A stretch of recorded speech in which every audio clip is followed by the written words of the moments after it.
Between the free cities and the bones, between the shivering sea and Slaver's Bay, spreads the Dothraki Sea. Named not for its waters, but for how freely its conquerors roam upon it. A traveler on the Dothraki Sea will find few villages and no farms, because the Dothraki view it as a sin to cut into their Mother Earth with plows and shovels, and the Dothraki know only one punishment. The closest the Dothraki approach to civilization is Vaes Dothrak, though to outsiders it doesn't look like a city.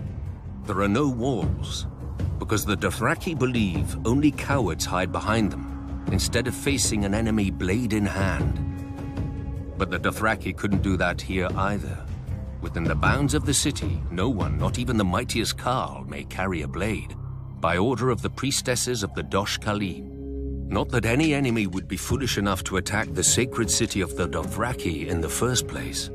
Two giant bronze stallions rear over the entrance to the city, their hooves meeting in the air to form an arch, the famous Horse Gate. Through it is the God's Way, but the Dothraki drag the sacred idols of the cities and peoples they've broken. Along one side, stone gods look down on you from cracked thrones with chipped and stained faces, their names lost to time. Across the road, monsters watch you pass, black iron dragons with jewels for eyes, roaring griffins, manticores with barbed tails poised to strike, and other terrible beasts from every corner of Essos. But there is nothing to fear. If these gods and devils had any power, they would never have ended here. Not all foreign gods in Vaes Dothrak are broken. In the famous eastern and western markets, merchants worship their god of trade with the sufferance of the Dothraki, who themselves don't understand buying and selling. The western market is a great square of beaten earth filled with animal pens, drinking halls, and a maze of stalls and crooked aisles. Even goods from Westeros find their way here, though the merchants who sell them wouldn't know a Lannister from a Frey. The eastern market is fittingly a stranger place. The elders of the Dosh Khaleen view it with suspicion, and most Dothraki stay away. They aren't wrong. The great elephants, the basilisks and silver cages, and the striped black and white horses of the Diogus Nai are harmless enough.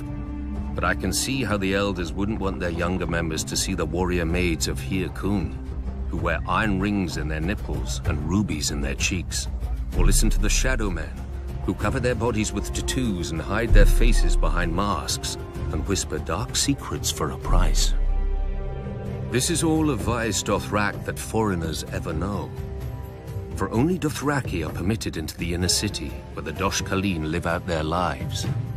A blood rider, drunk on fermented mare's milk, once told me that the Dosh Khaleen are stewards. They prepare for the day when every rider of every Khalasar shall return to the city. And the Dothraki truly will be one blood and one Khalasar again, under the greatest Khal of all, the stallion who mounts the world. He will ride to the ends of the earth and grind nations into dust, and take the whole world as his herd. Or so the prophecy goes. Yet the world is vast, with many places a horse can't go. The stallion who mounts the world couldn't rear above a mountain range, or leap across the sea. Still, the world has been conquered before, just not with stallions.